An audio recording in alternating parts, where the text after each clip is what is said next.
Hey folks, Chef Reggie back again. So today we're going to go with something a little bit more vegetarian. Using up some of the vegetables we might have in our fridge is going to be a little bit unorthodox, but it's going to be delicious at the end. We're going to do a very simple coconut curry vegetable using rice.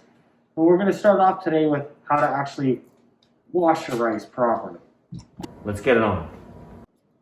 First thing we want to do is just get it running under cold water nice and slowly. You'll notice a lot of the rice likes to pop to the top. So you want to kind of push it down using the water itself. And then just let a steady flow go over for about probably 10 minutes. You'll see the water go nice and clear.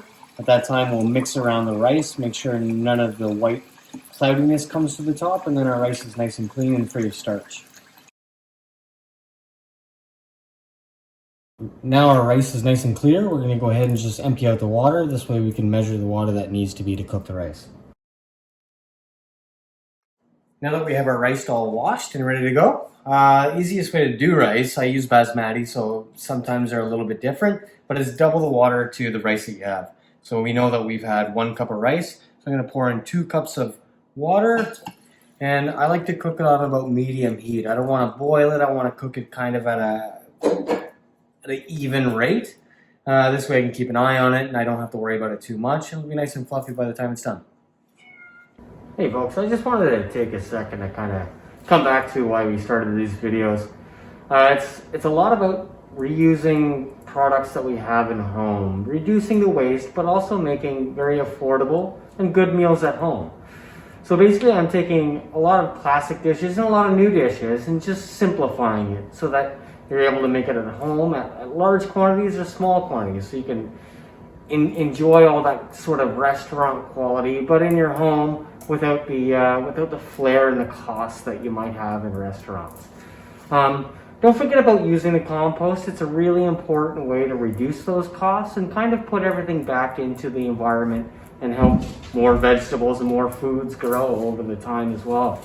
Again, just thinking about all the waste that does happen over the years is quite a bit.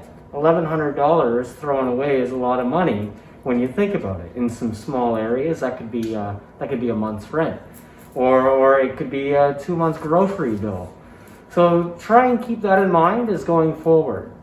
So we're going to keep going on with the vegetarian dish that we're doing right now, the curry, using up the vegetables that we've had the past few days to try and incorporate them so that we don't waste them and we can have good meals and maybe even a couple of meals throughout the week. Don't forget, let's get it on. Alright guys, just before we get started, I want to talk quickly just about peppers. So when buying imperfect peppers, there's going to be different bags where the peppers are a little bit softer, a little bit firmer. I would look out for that personally, because they do come in quite large bags, usually about 8 peppers per bag. So buying something that's going to be soft, unless you're using it right away, is not a great idea. I would go for a little bit firmer. I wouldn't worry about discoloring. It happens with imperfect peppers for sure, but that's not going to mean it's soft, it's hard, it's going to last a shorter amount of time, because that's not the case at all. So I would stick to finding the firm ones still. They'll still last you probably a week and a half in the fridge, so I wouldn't be too worried about it. And I want to also say that you don't have to use imperfect vegetables. I do because I make a lot of food at home. But if you're making smaller quantities, you can certainly buy just regular vegetables. It's not going to make much difference. And you might save more money by not throwing out less vegetables anyway. All right, cutting our vegetables. Pepper is always one of my favorite things to cut. It's simpler. Some people, I'm going to show you a little trick that not everybody knows. Funny enough here too, there's a tiny little dog who loves peppers. So the ends of peppers I usually give to the pup. But I would, if I was a single person or a home without a dog who doesn't really like peppers, I would still use them in this dish. But I'll show you what this dog does with a pepper. It's nuts. So first, tops off. Then we want to look for our inside. We're just going to go straight down. We're going to find a little hole here. And you'll see those little white spots. We're going to cut right down the line. Once again, flip it over, Find that last guy, and we're just going to cut it out. And there we go. Nice clean pepper, fully ready to go. That's it.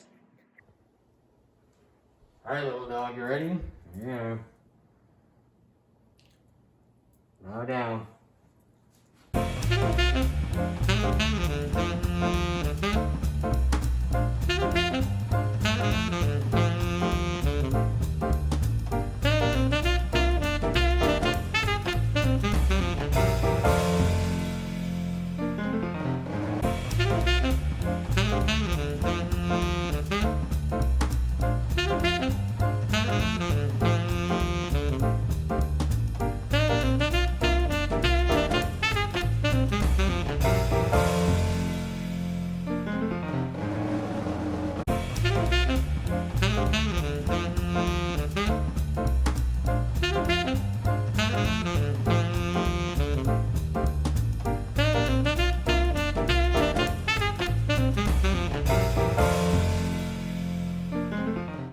All right, using about a teaspoon of oil, just get it nice and hot. We're gonna add our vegetables. We're just gonna saute that up. Just take a few minutes and we'll get our sauce going inside.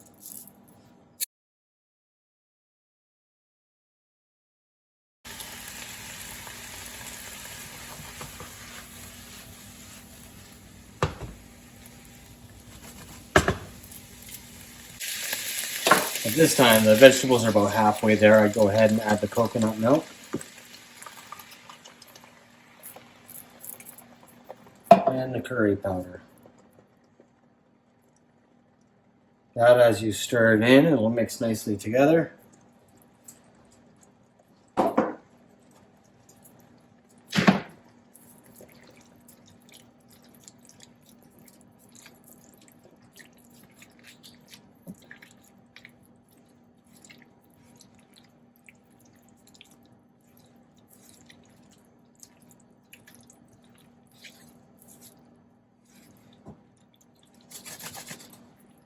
Look at those colors. Exactly what you want to see. As the vegetables continue to sweat, you get more liquid into the sauce and the color really dives into those vegetables really nicely. So for the vegetables themselves, I like to cook them about 3/4 way. This way they're still crunchy. If you have extras left over and you want to make meals throughout the week, you'll recook this and they will never be super overcooked or just too spongy for an enjoyable meal. So this makes everything just a little bit better.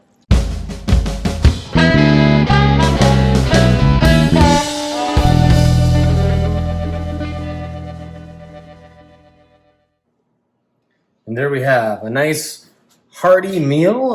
The rice is nice and filling. The vegetables are nice and fresh. A nice healthy choice to have if you're a vegetarian and you want to stick away from the meats. Lots of great flavors. Jump on in and get that in ya.